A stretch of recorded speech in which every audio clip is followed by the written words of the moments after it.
Hey, what's going on, guys? Welcome back to the Scorch Report. In the last episode, we recapped the conference championship games and gave our predictions for the Super Bowl. So today we'll kind of recap the Super Bowl, and it's going to be a little bit of a shorter video just because there's only one game to talk about. But we got a lot of great videos coming up for you guys. Next week I'm going to do a mock draft, and I'm not going to do any scouting for it. I'm just going to kind of go right into it and pick my needs for each team. And then obviously we'll do a mock draft a lot closer to the draft where I'll have more scouting done and we'll kind of compare the two. But if you guys want to see anything in this offseason, just let me know down in the comments below, and I really appreciate your guys' support. So let's get right into it. All right, let's jump straight into things. 29-13, Seahawks come away with the victory, Super Bowl champions. And the first thing I want to say is, man, as a Patriots fan, you got to be sick that you didn't come away with this one, because it felt like the stars were aligning for you to be here. Easier regular season schedule, playoff schedule. They beat the Chargers with the one team with a worse O-line than they have. The Texans, where C.J. Stroud managed to throw 4 interceptions in, and the Broncos with a backup quarterback in a blizzard. And you just felt like, this was their one opportunity to get one before maybe things caught up to them. But I think it really did catch up to them. I think the Seahawks were the more talented roster. They had more talent all across the board, and that really came to fruition here in this game. Obviously, the talk around the town is the Patriots' O-line is really what let them down. In most cases, they did. Will Campbell was struggling a lot, and a lot of people started to see those issues where the shorter arms, but I don't really think that was an issue with him. I think it was a lot of technique. He was just letting people get right into his chest and just bully him back into the quarterback, and May was pressured on a lot of snaps. I think Will Campbell let up 15 pressures in this game, which is insane. And as much as the offensive line was a problem, I definitely think the play calling was also not great here from Josh McDaniels. Didn't see a lot of screens, didn't see a lot of easy completions for Drake May. It felt like all the guys were just running deep down the field or deep over the middle, and there was just nothing easy for him. Drake May didn't play his best game. He definitely had his issues, but it just didn't. The game, or the O-line and the play calling, did not make things easy on him, and I think that was one of the main reasons the offense just couldn't get anything going. He ends up with a decent stat line here, but a lot of that, I think the game was pretty much over at that point, where they were just throwing the ball because they were down so many points. So I don't think the stat line really does it justice, but like I said, was into 300 yards, and then those 2 interceptions were inevitable at that point. He was throwing the ball in harm's way a lot, and finally they just came back to bite him. And that's been kind of the story for Drake May this whole postseason. I think he had the lowest EPA per play in a postseason by any quarterback in NFL history, and that's just not great.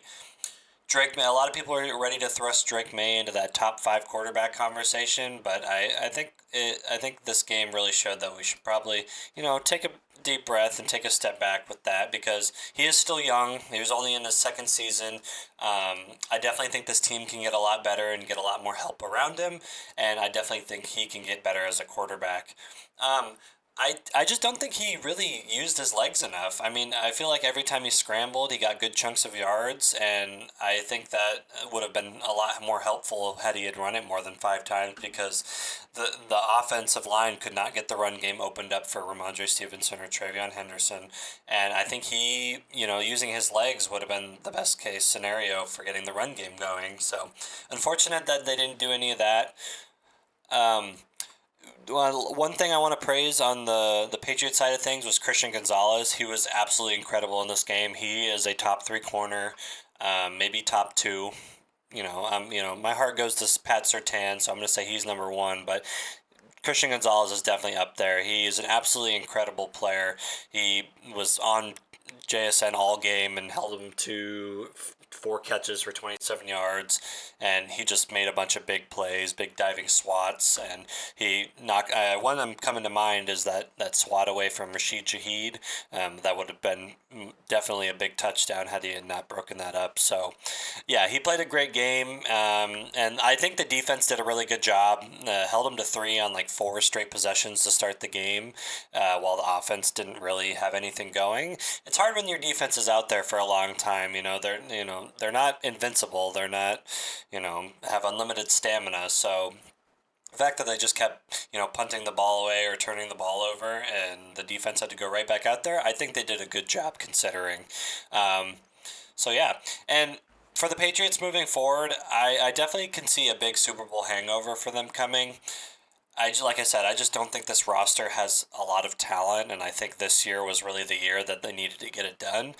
So I definitely would not pick them to go back to the Super Bowl next season. They definitely need to work on that offensive line. I think they need to make a big trade for a wide receiver, whether that's AJ Brown or pick someone up in free agency. But I think a trade is probably the best way to go. I don't know if they're going to be in a position to draft a high tiered receiver, or get one in free agency. I think they're going to have to make a trade for one, and I think they'll have the pieces to do it.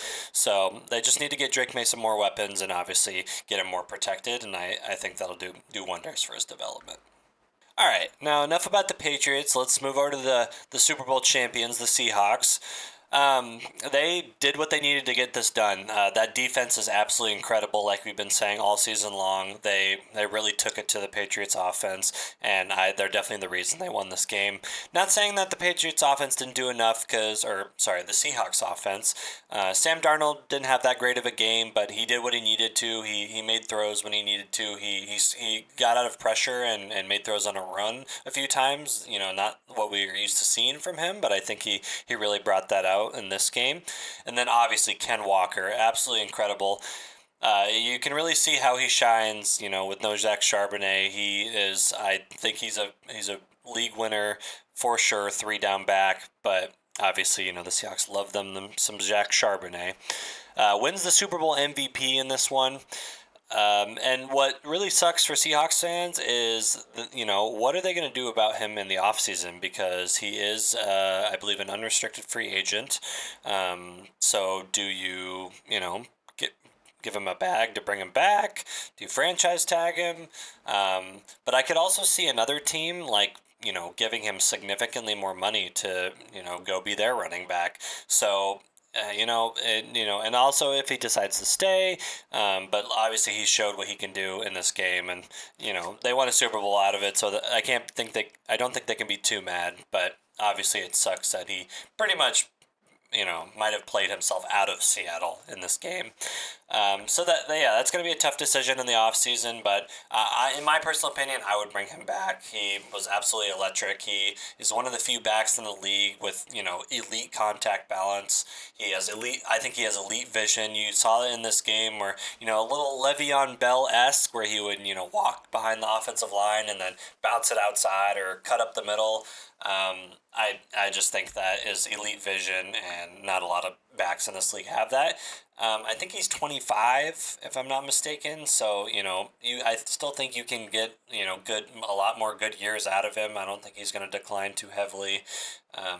One thing I will say about them, he's not the greatest blocker, which, obviously NFL teams value that a lot more than maybe fantasy team owners.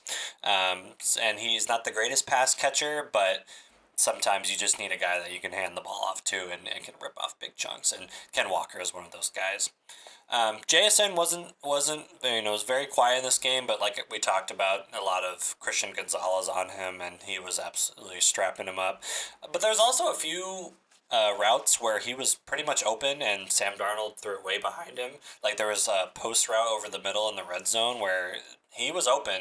Sam Darnold just had to rip it to him, and he was late and threw it behind him, and luckily it wasn't intercepted. But yeah, and again, he didn't need to do much to win this game. The offense was pretty much on the opponent's side of the field. They got great field position on almost every possession, and I guess I didn't have to do much. Cooper Kupp had a good game. What does this say about Cooper Kupp's legacy? Two-time Super Bowl winner, Offensive Player of the Year, Super Bowl MVP. Where does that rank him amongst wide receivers? Because he's had one. I think he's really only had one good season. A lot of the other seasons he's been hurt. He's had trouble staying healthy. Luckily, he was healthy pretty much this whole season, and he gets another Super Bowl. But where does that rank him? I'm not sure, just because he's, like I said, he only really had that one good regular season and that one good season, and then this one, he was just part of a team that was good enough to win the Super Bowl, in my opinion. So, what this means as far as the Super Bowl champions moving forward, obviously that defense is pretty sure sticking around. Let me double check what kind of free agents they have. All right, if AI is telling me correctly, Ken Walker, like we talked about, Rashid Shaheed, who was a big part of this postseason run, they acquired him this season. He was absolutely electric in the return game, so I think it's crucial to bring him back. Boy Mafe, I think they could definitely use an upgrade on the edge. I think they have great interior and obviously a great secondary, but I think edge is somewhere they can upgrade. So I don't know if that means bringing Boye Mafe back and then bringing in somebody else, or letting him go and maybe bringing in someone else. But I definitely think that should be a point of emphasis for them. Reek Woolen and Josh Jobe. Josh Jobe was great in this game. He made a lot of big plays. And Reek Woolen, he's been kind of up and down, but he's got a tremendous amount of talent. He's a 6'3" cornerback with an insane wingspan and great speed. That's just stuff you can't teach. So if you can, deal with the taunting penalties and all that stuff, and get him just locked in and focused, I think keeping him around is definitely a good idea. I think they just won a Super Bowl with him, so I don't think his conduct was detrimental to the team in any way. Kobe Bryant, another key contributor to that secondary. I think you got to bring him back. Josh Jones, depth, and then they got Drake Thomas and Jake Bobo as restricted. Not too crazy. They're pretty much going to run it back with the same crew. Like I said, if they bring back Ken Walker and Rashid Shaheed and Reek Woolen, then I don't see why they can't be a Super Bowl contender next year as well. Let's hope, Sam Darnold can keep up his play and JSN can have another great season. And like I said, I definitely think they can contend for another Super Bowl. That's going to do it, guys, for our Super Bowl recap. I really hope you guys did enjoy. We got a lot of fun, exciting things planned coming up for our next few videos. Like I said, we're going to do a mock draft next week, and there's going to be a lot of, off-season and draft talk and free agency and all that good stuff. But I'm more than happy to talk about things like the NBA or the MLB. So if you guys want to see more of that, or if you have any other ideas for any other videos, please feel free to leave it down in the comments below, or just leave a comment if you did enjoy the video. So really do appreciate you guys, and we'll catch you on the next one.